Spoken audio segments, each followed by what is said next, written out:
Come, let us quieten our hearts and open our spirits. We gather not just to speak, but to listen, to be present with our Creator. In the stillness, God's voice can be heard. In the quiet, he whispers his truth, his love, his direction. Let us set aside our distractions, our worries, our plans, so that we may fully enter into his presence. May this be a sacred time where God speaks and we listen with awe and expectation. Come, let us worship with open hearts, ready to hear the voice of the Lord. Lord, we are here. Speak, for your servants are listening. Amen and amen. Please be seated. We remain in an attitude of prayer. That last line of Chris's prayer was not original, other than the fact it is directly from Scripture. Speak, Lord, for your servants are listening. I'll come to that later. Many of you know that I had the opportunity to revisit places of my formative years. That's one of them on the screen right now. And it's actually a beautiful coincidence, a God-designed coincidence, I believe, that the topic for today's meeting is before you as well. Yeah, I visited places where my formative years were spent, where my love for going to church, going to the army was established. And I remember on a Sunday morning, a little bloke loving to go to the meeting, surprisingly. But the church, the call where I grew up, every Sunday morning the language was, let's go down to prayer. Let's go down to prayer. And we'd sing beautiful, beautiful choruses. And this one's been on my mind for a number of weeks, way before today. Some of you will know it from years ago. It's a heritage song. Let me remind you how it goes, and we'll sing it. Silently now I wait for thee, ready, my God, your will to see. Open my eyes, illumine me, Spirit divine. You know, if you remember nothing from the meeting this morning other than that, you've got the key, the takeaway. What a beautiful old statement of faith. What a living reality for believers today. Silently we wait. Ready? And this decision, this determination, this offering. Open my eyes. Illumine me. Spirit divine. Will you sing it?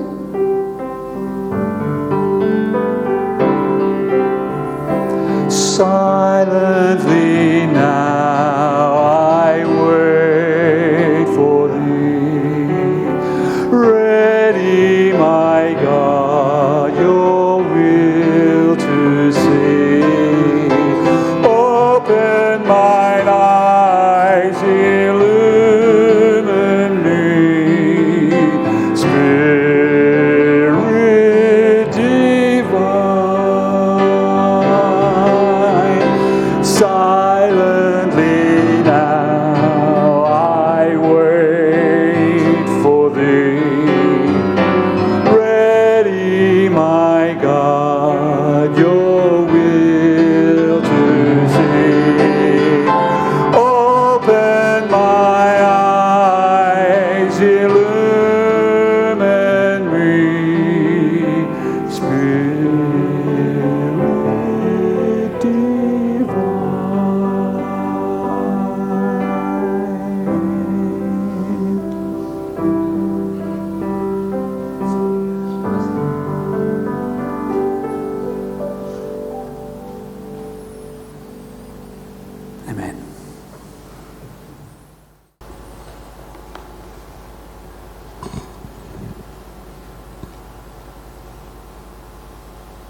Do you hear it? The sound of silence. Maybe it's just me, but sometimes the noise is just relentless. In a world of technology or multiple demands and multiple expressions and multiple responsibilities and a plethora of activities to explore, all too often we find ourselves running from one thing to the next, to the next, to the next, consumed in our busyness. Consumed is the word. And dare I say it, sometimes there is contentment in the din. Contentment in the din. The safety of it. When was the last time you heard the sound of silence? When was the last time you intentionally and deliberately dared to stop? I don't care who you are, what your role is, what life is away from here. It's a genuine question. When was the last time you dared to stop? Now, in our meeting this morning, I think it's been pretty clear already that we are exploring a theme that speaks to the very core of our relationship with God. And again, you know my heart, preaching on a Sunday morning now for weeks, months in fact, that we're a group of believers who are wanting to explore these foundational principles for Christian faith and practice.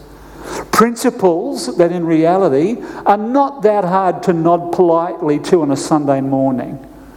But more and more and more, I am discovering that these are harder to live on a Monday morning. When life happens, sometimes the outlook changes. So at the core today, silence and listening. You see, we live in a world that celebrates sound and action. And yet, if Christian history proves anything, while we live in a world that celebrates sound and action, God most often speaks in moments of quiet. And so I come with an invitation this morning. A genuine invitation. You can see already it's a message with a difference. I trust. I'm trying to keep variety in the teaching. But I come with an invitation that we might consider and even make a determination to embrace what stands among the fundamental spiritual disciplines that have been encouraged for millennia and expressed in individual ways. Now that's a fancy way to say what I'm asking you today is not new. We've got the examples of men and women throughout the course of history, throughout biblical history. We find these principles, but I want to present them today with sincerity and freshness. It's an invitation to silence. And it's an invitation to listen. But not only to listen, to hear. Without question, Jesus Christ, Jesus of Nazareth, is our example in this. It's one of the times when he overtly lives out the reality of his invitation. You've already heard some examples from the Word, but let me give you two from Mark's Gospel. So many people were coming and going that they didn't even have a chance to eat. Remember? The busyness, it screams, the noise, the crowd, the clutter. Who haven't been there? Who of us aren't living that right now with all that's going on and we have to get done in this season? People were coming and going. They didn't even have a chance to eat. And he said to them, "Come with me to a quiet place and get some rest." He even said it recorded, "Come with me by yourselves." And that's an important inclusion. Come with me by yourselves to a quiet place and get some rest. So they went away by themselves in a boat to a solitary place. It was his pattern. It was his regular rhythm. Mark's Gospel actually picked up on this really early in the narrative. Mark 1:35. Very early in the morning, while it was still dark, Jesus got up. He left the house. and went off to a solitary place where he prayed. If you wanted to pull out what we call the concordance, the bit where you can see all the verses that talk about this stuff, you're going to find a whole bunch of references about this principle, because I believe it's one of God's important ones for us. But there are two more passages of Scripture that I would invite you to consider with me this morning. Incidentally, they are Old Testament, not new. That speaks into the consistency of the heart of Father God alone. This first one has been on my heart. Those of you who receive what I call the forward planner will know that weeks and weeks and weeks ago I said, this is a verse that will speak to our hearts this morning. It'll give us deeper understanding, I believe, of the call of God to his people as we go on this journey. Now, as I said, this is a message with a difference this morning. It's a message with devotional intent. It's a spiritual discipline as we might be surrendered in the silence. You see, this first verse comes from a season of unrest more than 700 years before Jesus. And it's fascinating for our world right now that history repeats itself. It's fascinating how it's the same thing over and over and over again. The kingdom of Judah, divided kingdom, those of you who know your biblical history, the tiny kingdom of Judah is surrounded by enemies. The Assyrians are on the deal. They're coming to get them. What does Judah do? We need to build alliances. We need to get some strength. We need to take action. We need to get this into our own hands. We need to get out there and get at them. It's a fascinating reflection. This desire for them in that time and even now to have a reliance on foreign power rather than faith and reliance. And then through the prophet Isaiah, God speaks to his people. And I believe speaks to his people in this moment right now and says this. This is what the sovereign Lord says. The Holy One of Israel says. In repentance and rest is your salvation, and quietness and trust is your strength, but you'd have nothing of it. Wow. It's a powerful verse, but it's got that little bit of a on the end of it, doesn't it? Hear it. Hear it. In repentance and rest is your salvation. In quietness and trust is your strength. But all too often you will have nothing of it. The challenge and call is there. So let that verse sit for a moment. What that might mean for us. First, consideration from Scripture, and there have been multiple today. Of course there is. It's teaching from the Word. This is not my idea. Then the second is a narrative, historical reality, a lived experience. A small boy, one day who would become a great man of influence and godliness. He was committed in devotion and offering by his mother after she rejoiced in his unlikely birth. So this little fellow is surrendered and serves in the temple with the high priest. This little fella's asleep in the night. Many of you will know where I'm going here. I'm sure we've actually sung the verse. But he had an experience that would shape his life forever and give us an example that we can apply today. If you haven't picked it, I'm talking about the lived experience of a boy called Samuel. You could turn to 1 Samuel chapter 3. In fact, you could read those early chapters in Samuel to put it into context. But in 1 Samuel chapter 3, we have this powerful example that is simple and yet it is deep in the same moment. Imagine the scene. This little fella is asleep at night. It's all dark. It's still. And little Samuel hears his name. Samuel. If that's how it was, I don't know. But when you read it, your mind imagines the scene. In the middle of the night, this little fella hears his name being called. Of course, he's an obedient little fella. He runs off to Eli.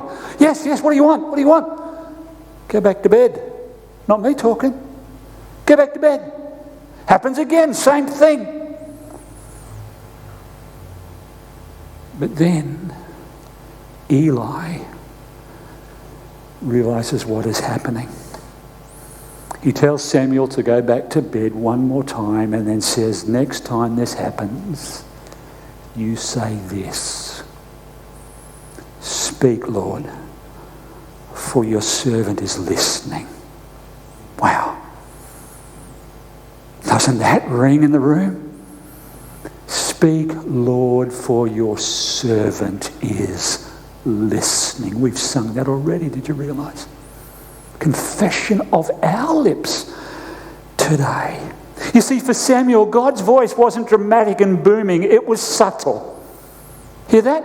For Samuel, God's voice wasn't dramatic and booming, it was subtle. Now, this is not in nomination, but it speaks to me a lot that we want the thunder and lightning, we want the finger writing the thing on the wall, we want all the big and the flash and the grand. When so often it's the still small voice of God who speaks in the whisper. And when he whispers, he speaks the loudest.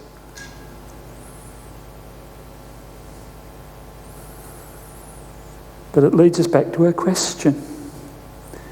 In the busyness and the noise, how often do we stop and listen? How often do we take time to hear that gentle whisper, the whispers that mean the most? It is a call to be still, to know and to listen. In all of life, are we willing to intentionally press the pause button? Intentionally to press it, to wait, to listen, and I gave the clue of this before, not only to listen but to hear. And there's a big difference. Not only to listen, but to hear.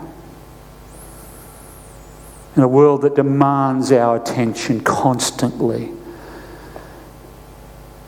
it's quite countercultural to stop and be silent and to listen. But there's a power in it.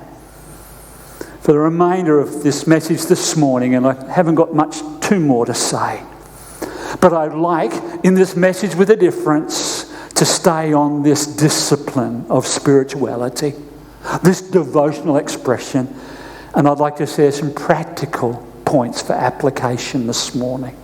Something to take away and try, to live, to explore, and to discover. There's a writer, and I'm going to share another one, but there's a fellow, I've got his book in my electronic library, a fellow by the name of Nickel. And he says this: there are no limits to what the Creator can do with those creatures who are ready to stop and be still and be silent and empty themselves.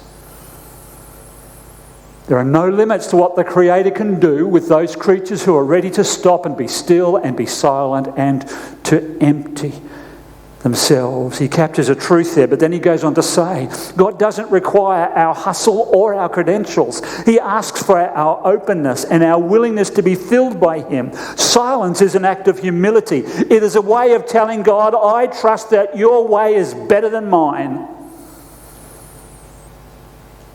But you see, in the silence, we don't just necessarily sit quietly. Now, when I practiced this message, and trust me, I do, sometimes it's in the shower even, and this one has to put up with that. But when I practice this message, right now I was going to say, you blokey blokes out there who think this isn't for you, you need to listen. But then I realised this isn't an agenda thing, this isn't a blokey thing, this may well be a personality or a character thing. Some characters don't like the silence. Some characters don't like to be still. They've got all the energy to burn and away we go. Morning. But there's a discipline in that. There's a discipline in that. even more. Now, this is poor Earl moment, and I know there's a couple of you as well. I actually hate silence because I've got really pronounced tinnitus in this ear. If I don't have noise, my ear screams at me and makes me really unsettled. But there's a discipline I've discovered to learn in my mind how to switch it off. Silence sometimes is awkward. Silence sometimes is uncomfortable. We discovered it before when there was something not right in the meeting. We've had it twice today. What do we do now? The silence, the awkward moment. But we don't just sit quietly. Silence is uncomfortable because it reveals what we need beyond ourselves. But in that space of emptiness, we find God's presence filling us with strength, peace, and wisdom beyond our own understanding. Silence isn't a void. Hear that? Silence, emptiness, just isn't a void, an abyss. Far from it. So how do we land this morning? How do we find some tools that we can live out? There are many, many things I could say.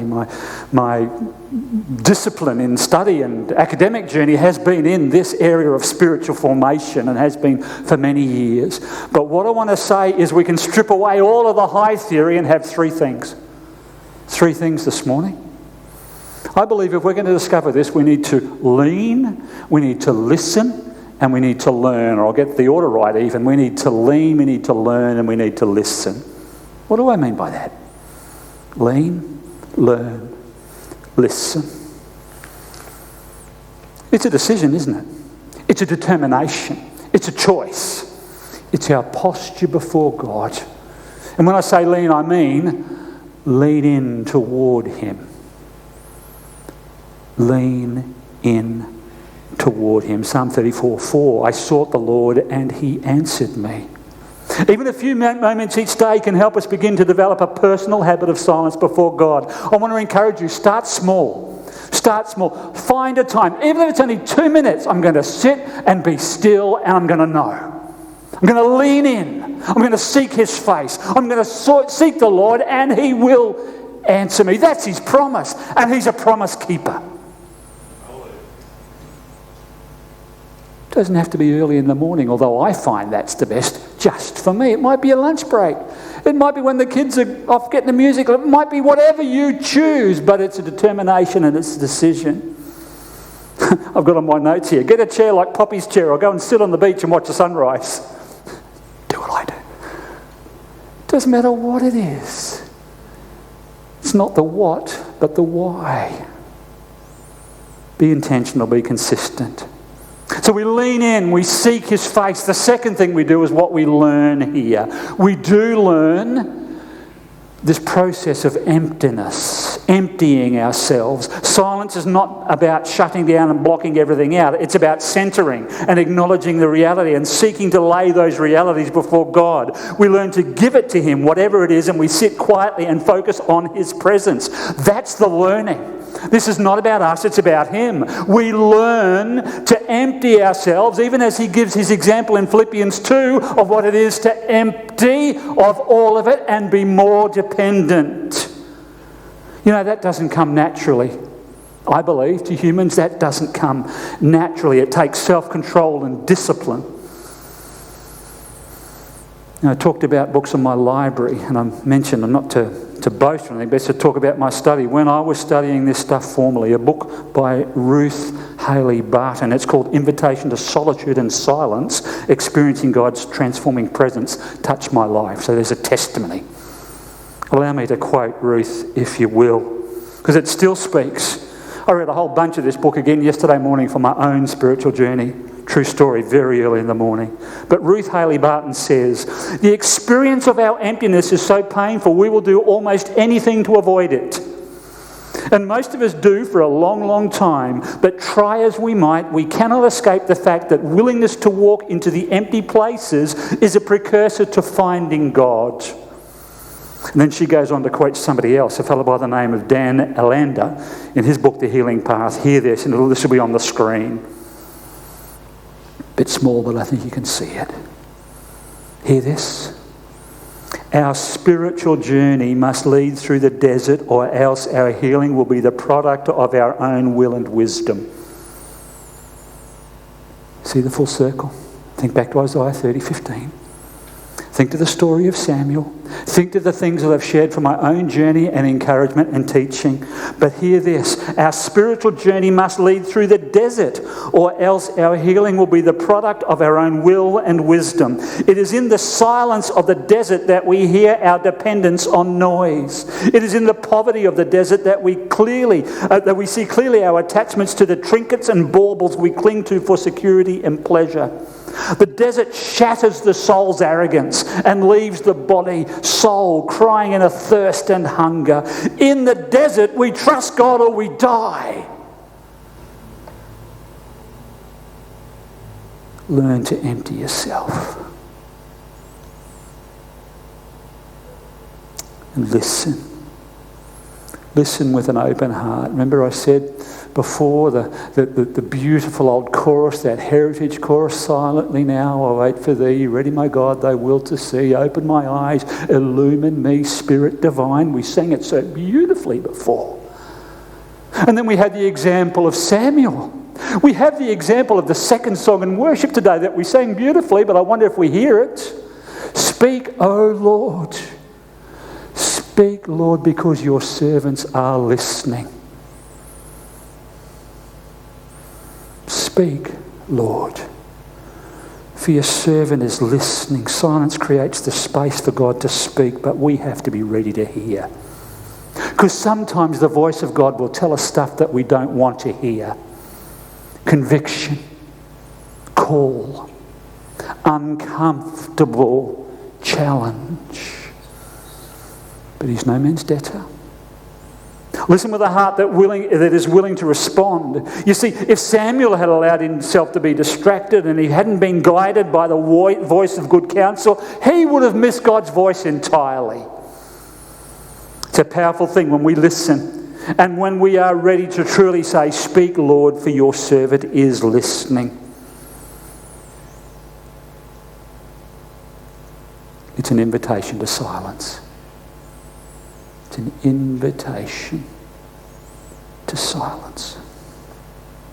The example of Jesus, the reflection on Isaiah 30:15, and the example of Samuel's story, that silence is, or teach us, I should say, that silence isn't actually about emptiness at all.